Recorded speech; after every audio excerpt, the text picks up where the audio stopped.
Ceci est une histoire de capteurs qui mordent le mur pendant 35 minutes. 2 navires des gardes-côtes chinois ont violé les eaux territoriales japonaises.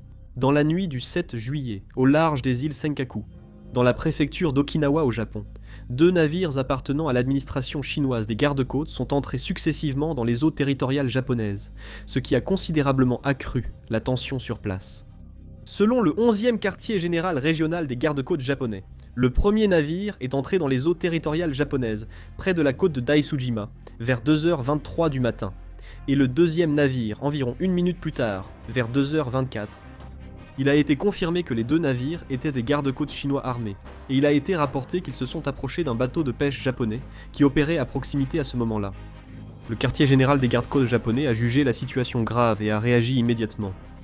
Les patrouilleurs japonais ont encerclé le bateau de pêche pour rester à distance des gardes-côtes chinois et ont veillé à la sécurité. Ils ont aussi demandé plusieurs fois par radio aux navires chinois de quitter immédiatement les eaux territoriales.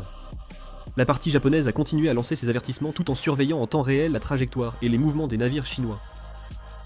À 2h30 du matin, un navire des gardes-côtes chinois naviguait en direction du nord-est, à environ 21 km, au sud-ouest de Daishojima, tandis qu'un autre navire se déplaçait dans la même direction, à environ 21 km, au sud-sud-ouest de Daishojima.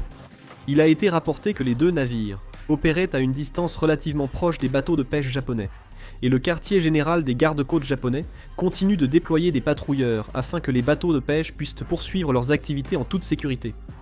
Alors que la Chine déploie actuellement 110 bâtiments dans la première chaîne insulaire, elle a poursuivi ses provocations en pénétrant dans les eaux territoriales japonaises.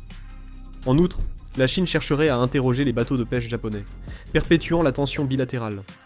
En cas de nouvelles, je ferai une vidéo et la publierai. Je vais terminer la vidéo. Merci. Là